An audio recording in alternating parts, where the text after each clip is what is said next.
여러분 혹시 프로야구 좋아하십니까? 야구를 TV로 보다가 구장에 가서 직접 관람을 하면 여러 가지를 보고 느낄 수가 있습니다. 특별히 자기 팀의 응원가를 다 함께 부를 때 굉장히 희열이 넘쳐흐릅니다.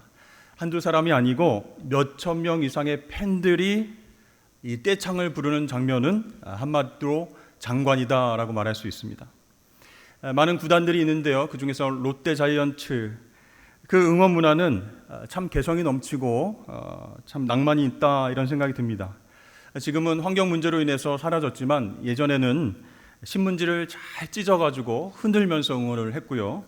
또 주황색 봉다리를 머리에 쓰고 그렇게 열정적으로 응원하기도 했습니다. 그리고 상대 투수가 출루한 롯데 타자를 견제하면 어떻게 합니까? 팬들은 다 함께 마 이렇게 외쳤습니다. 안타 칠 좋은 기회가 오면 다 같이 안타 세리라 이렇게 외쳤습니다.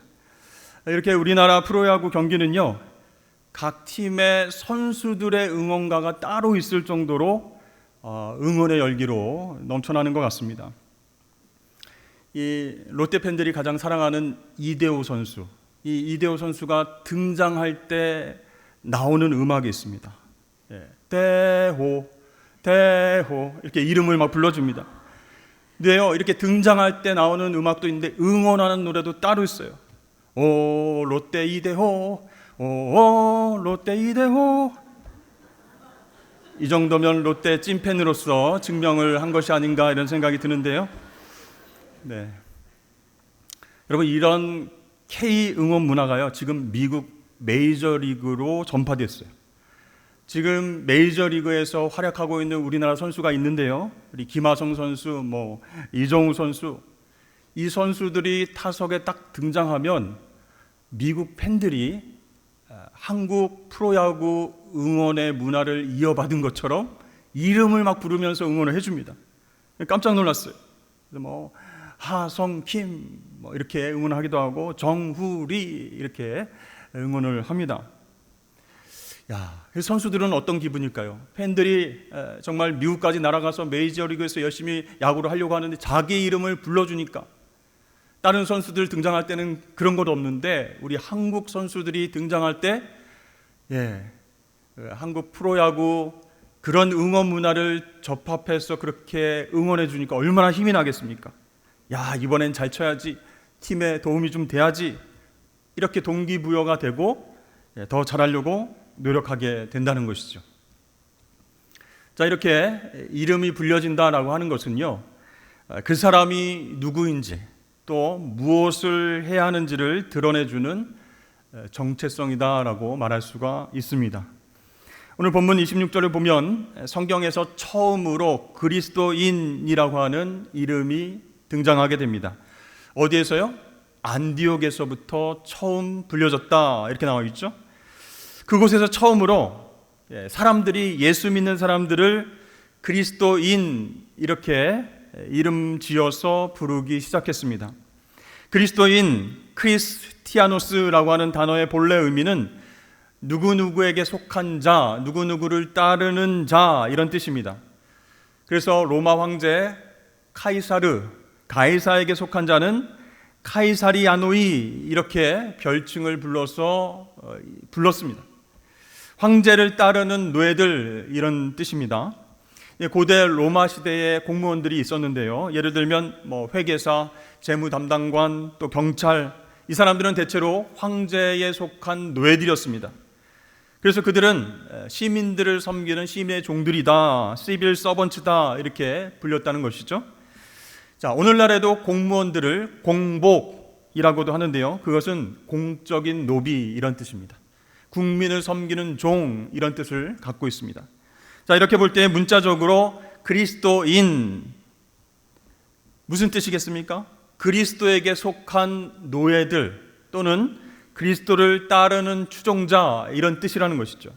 우리말로 쉽게 표현하자면 예수쟁이 이렇게 말할 수 있을 것입니다.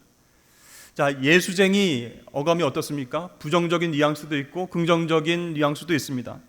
마찬가지로 2000년 전에 그리스도인이라는 말도 두 가지의 다른 의미로 사용되었습니다. 첫 번째는 이 기독교에 대한 강한 거부감을 가지고 조롱하고 경멸하는 뜻으로 사람들이 부르는 말이었습니다. 둘째는요, 자신들은 신앙이 없지만 주님을 따르면서 정의롭고 선하게 살아가는 그 교인들을 칭찬하면서 부르는 말이었습니다. 자, 오늘 본문에서 나타나는 그리스도인은 어떤 뜻일까요? 안디옥에 살고 있는 사람들이 안디옥 교회 교인들을 가리켜서 그리스도인이라고 부른 것은요, 후자, 즉 교인들을 칭찬하면서 부르는 말이었습니다. 그래서 본문을 기록한 누가는요, 이 제자들이 비로소 안디옥에서 그리스도인이라 일컬음을 받게 되었다라고 아주 감격적으로 증언하고 있습니다. 비로소 그리스도인이라 부름을 받았다, 이렇게 되어 있죠. 여기서 비로소로 번역된 헬라어 프로토는요, 원래 최초로 그런 뜻입니다. 그러니까 누가는 예수 믿는 교인들이 최초로 그리스도인이라 불린 곳이 안디옥이었다라고 자랑스럽게 밝히고 있는 것이죠. 만약에 안디옥 사람들이 이 교인들을 경멸하고 비하하는 의미로 그리스도인 이렇게 불렀다면 그 사실을 누가가 이처럼 자랑스럽게 밝히지는 않았을 것입니다. 자, 이렇게 그리스도인이란 말이 안디옥 사람들에 의해서 최초로 긍정적인 의미로 사용됐다라고 하는 것은요, 이 안디옥 교회 교인들이 그만큼 세상과는 구별된 삶을 살았다, 세상 사람들이 흉내낼 수 없는 거룩한 삶을 살아서 칭찬받았다, 그런 뜻입니다. 그런데요, 그와 동시에 이 그리스도인들에게 닥칠 대박해와 핍박의 전주곡이기도 했습니다. 이 그리스도인이라는 새로운 호칭이 생기기 전까지는 로마 제국 사람들이 볼 때 주님을 믿는 사람과 유대교인은 서로 구별되지 않았습니다. 이 로마 제국이 보기에는요, 유대인에 의해서 시작된 기독교 역시 그들의 민족 종교인 유대교의 한 분파이지 않을까, 이렇게 생각을 했습니다.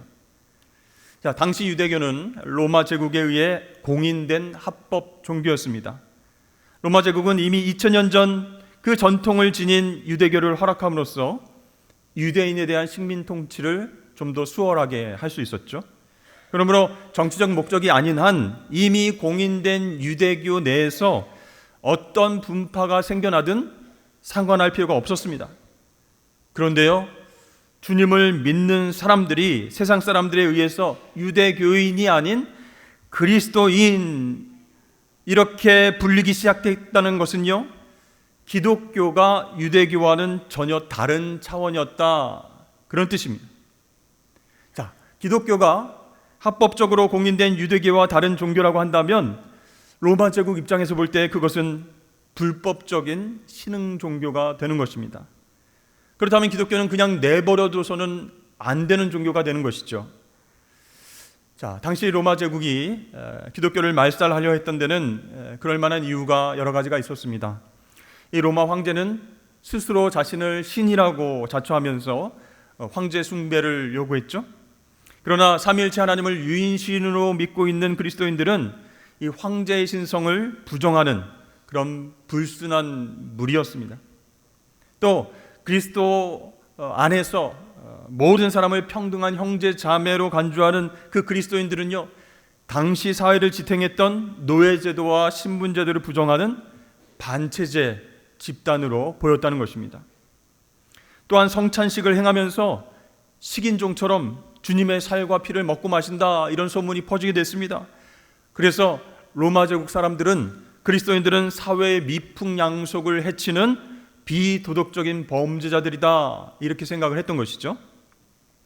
그래서 로마 제국 입장에서 볼 때 그리스도를 따르는 자들, 그리스도인들, 그 사람들은 위험하다, 이렇게 판단을 한 것이죠. 자신들의 기득권과 기존의 사회 질서를 뒤흔들고 체제를 흔드는 사악한 신흥 종교 집단이다, 반드시 처벌하고 없애야 되겠다, 이렇게 결정을 하게 되었습니다. 그래서 예수를 믿는다는 이유만으로 그리스도인들은 화형을 당하거나 원형 경기장에 끌려가서 맹수의 밥이 되어야만 했습니다.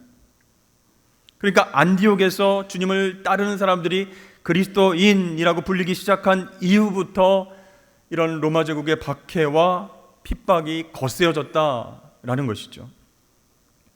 이 안디옥 교회의 목회자였던 바나바와 바울도 이 어려운 박해를 견뎌내야만 했습니다. 바나바는요, 말년에 그의 고향인 그브로에서 순교했습니다. 고향 사람들 앞에서 참혹한 순교를 당했어요. 이유는 단 하나였습니다. 그리스도인이기를 포기하지 않았기 때문이었습니다. 또 바울은요, 그리스도인의 정체성을 지키기 위해서 참수형을 당해서 죽었습니다. 그 이후에 안디옥 교회의 감독이 된 이그나티우스 역시 그리스도인이라고 하는 이유만으로 맹수의 밥이 되었다라는 것이죠. 자, 이렇게 박해자들은 계속해서 그리스도인들을 괴롭혔습니다. 죽였습니다. 그런데 그리스도인들은요, 계속되는 박해와 그런 죽음 속에서도 그리스도인으로 살아가기를 포기하지 않았습니다. 그 이유가 무엇이었을까요? 그 이유는요, 모든 박해자들과 로마 황제보다 자신들이 믿는 하나님께서 더 크신 분임을 믿었기 때문이었습니다. 주님께서 이렇게 말씀하신 적이 있습니다. 내 양은 내 음성을 들으며 나는 그들을 알며 그들은 나를 따르느니라. 내가 그들에게 영생을 주노니 영원히 멸망하지 아니할 것이요 또 그들을 내 손에서 빼앗을 자가 없느니라. 그들을 주신 내 아버지는 만물보다 크심에 아무도 아버지 손에서 빼앗을 수 없느니라. 나와 아버지는 하나이니라 하신대. 그러니까 하나님께서 우주 만물보다 크시다라고 얘기하는 것은요, 우주 만물을 창조하신 분이 바로 하나님이시기 때문입니다. 2000년 전 그리스도인들은 이 사실을 믿었기 때문에 우주 만물보다 더 크신 하나님 앞에서 로마 황제의 박해조차 그들에게는 장애물이 될 수가 없었다라는 사실입니다. 전능하신 하나님, 크신 하나님을 믿음으로 말미암아 죽음도 두려워하지 않았던 그들은 진정한 그리스도인이었습니다. 그래서 하나님께서는 그들을 통해서 우주 만물보다 더 크신 하나님의 능력으로 로마 제국의 역사를 새롭게 하셨습니다. 세상 사람들은 야, 로마 제국 영원할 것 같아, 그 찬란한 문화가 계속 이어질 것 같아 했지만 우주 만물보다 더 크신 하나님이 그 로마의 역사를 멈추셨다라는 사실입니다. 그렇습니다. 여러분, 그리스도인이 된다는 것은요, 만물보다 더 크신 하나님을 나의 주인으로 모시고 그분을 따르는 것인 줄로 믿습니다. 그럼 그리스도인으로 살아간다라고 하는 것은 무슨 뜻이겠습니까? 인간의 죄값을 대신 십자가 위에서 치르시고 죽으시고 부활하신 그 예수 그리스도 안에서 영원한 생명으로 살아가는 것인 줄로 믿습니다. 그래서 저와 여러분 그리스도인들은요, 어떠한 고통과 환난 속에서도 두려움 없이 예수 그리스도를 따르며 살아갈 수 있게 되는 것입니다. 어떤 상황 속에서도 기쁘고 감사하고 또 힘들고 고통스럽고 절망 가운데서도 참된 그리스도인, 진짜 예수쟁이들로 살아가게 된다는 것이죠. 근데 요즘은 박해가 다 끝난 시대가 아닙니까? 이렇게 말하는 사람들이 많이 있습니다. 그런데요, 여러분 생각해 보십시오. 그렇게 말을 한다면 아직까지 진짜 예수쟁이로 살아본 적이 없음을 스스로 입증하는 것입니다. 오늘날에도, 현대에도 진짜 그리스도인으로 살려고 하는 사람에게는 어떤 형태로든지 박해가 있기 마련입니다. 왜 그럴까요? 이 세상은 여전히 죄와 악으로 가득 차 있기 때문이에요. 그래서 진리와 또 하나님의 의로 살아가려고 하는 신실한 사람들, 그리스도인들을 불편해하고 핍박하는 사람들이 여전히 존재한다라는 사실입니다. 그래서 여러분, 중요한 사실은요, 저와 여러분들이 진짜 그리스도인이 되지 않으면 우리가 진짜 그리스도인들을 박해하는 어리석음을 범할 수도 있다라는 사실이에요. 같이 예수 믿고 그렇게 신앙생활하는 공동체 안에서도 왜 당신만 잘난 척을 합니까? 그냥 좋은 게 좋은 거지. 그냥 우리 하는 대로 따라하십시오. 혼자 말씀대로 산다고 고집을 피우고 협조를 안 합니까? 왜 우리에게 상처를 주고 피해를 줍니까?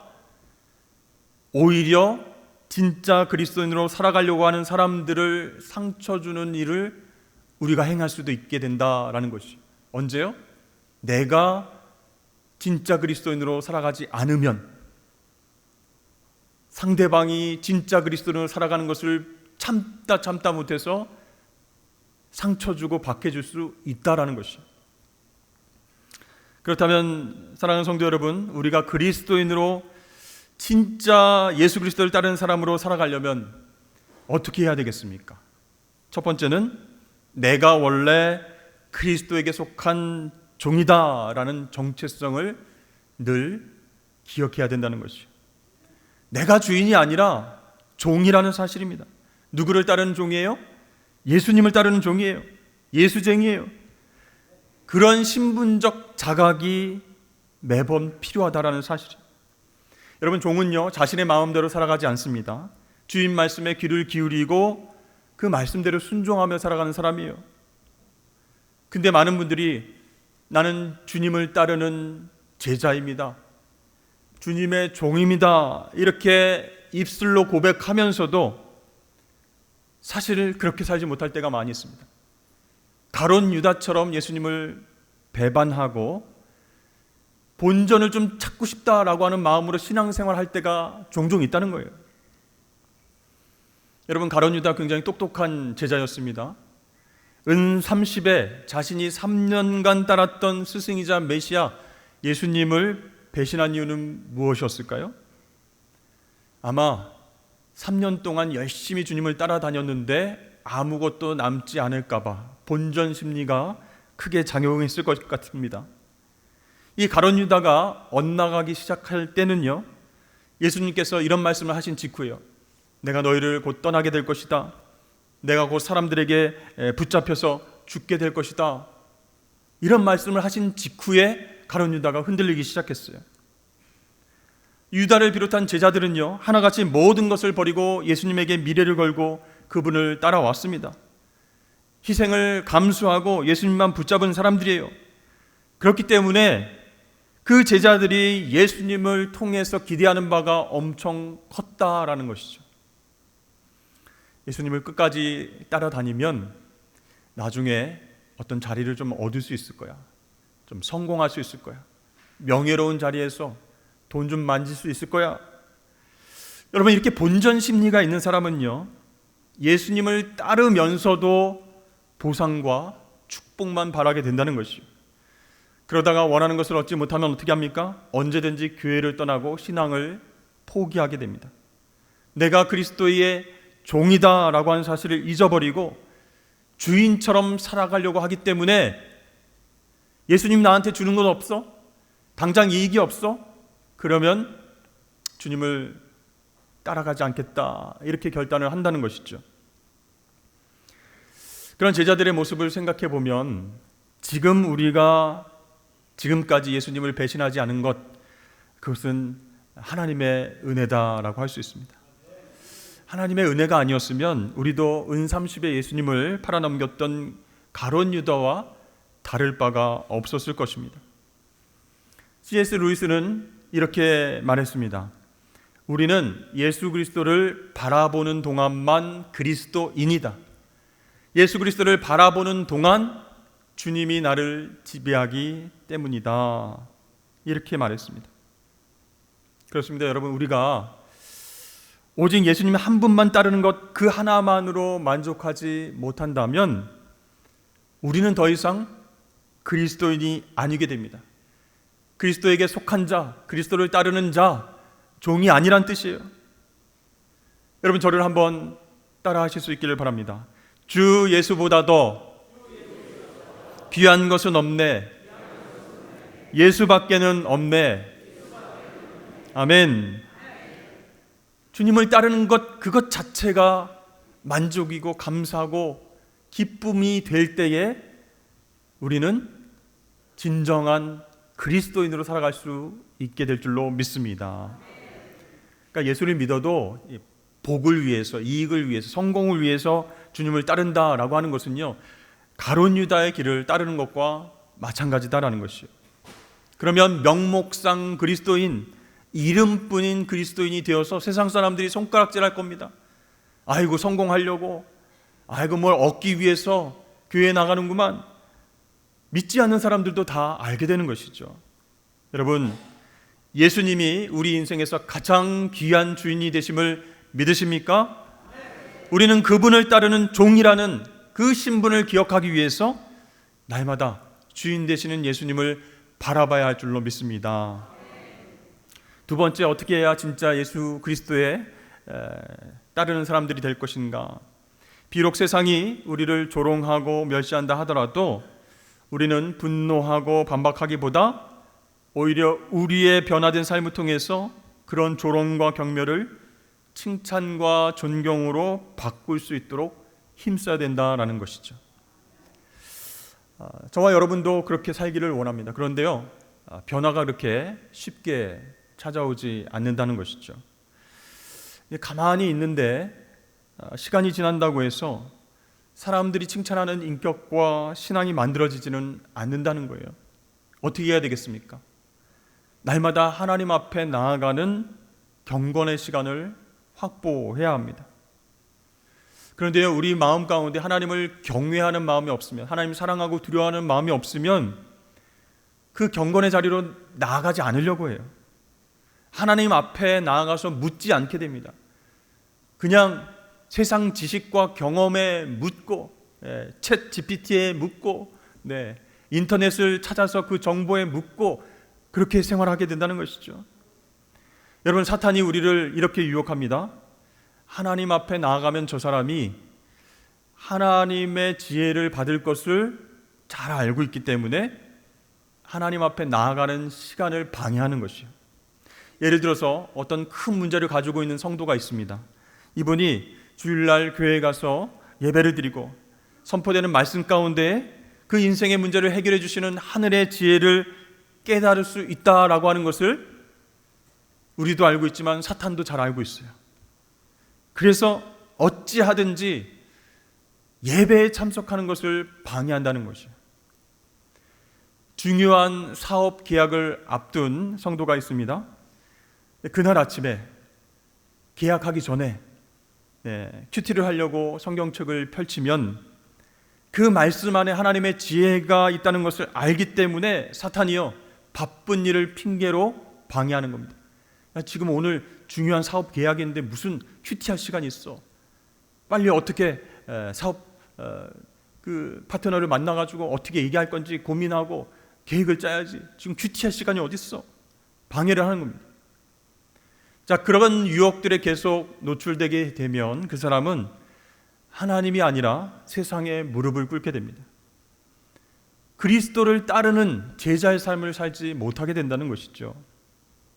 그러면 여러분, 하나님을 경외하는 마음으로 말씀과 기도의 자리를 꼭 지키시길 주의 이름 축복합니다. 그럴 때 우리는 조금씩 변화로 나아갈 수 있게 되는 것이요. 그리고요, 사람들을 많이 만나잖아요. 다양한 사람들을 만나서 논쟁을 하기도 하고 싸우기도 하고 이해하고 설득하기도 하잖아요. 그런 사람들과 만나서 우리의 인격과 신앙이 성숙되지 못하는 기분대로 말하고 감정대로 막 행동하게 돼 있어요. 그러나 우리가 하나님을 경외하는 마음으로 잘 훈련받은요, 기분과 감정에 의해서 움직이지 않고 예수님을 따르는 참된 제자의 모습으로 그렇게 말하고 행동하게 된다라는 사실입니다. 그리고요, 불쌍한 이웃들을 보면 정말 도와주고 싶다. 복음을 좀 전했으면 좋겠다. 신앙생활을 함께 했으면 좋겠다. 이렇게 이웃들에게 뜨거운 사랑을 나눌 수 있는 그런 제자의 삶을 성령께서 인도하신다라는 것입니다. 이 안도현 시인이 쓴 유명한 시가 있습니다. 여러분 잘 아시죠? 연탄재 함부로 발로 차지 마라. 너는 누구에게 한 번이라도 뜨거운 사람이었느냐. 연탄재를 한번 생각해 보십시오. 자신의 몸뚱아리를 다 태우면서 뜨끈뜨끈한 아랫목을 만들었던 저 연탄재, 누가 발로 함부로 찰 수 있겠습니까? 자신의 목숨을 다 버리고 이제 하얀 껍데기만 남아있는 저 연탄재 누가 손가락질하고 비난할 수 있겠습니까?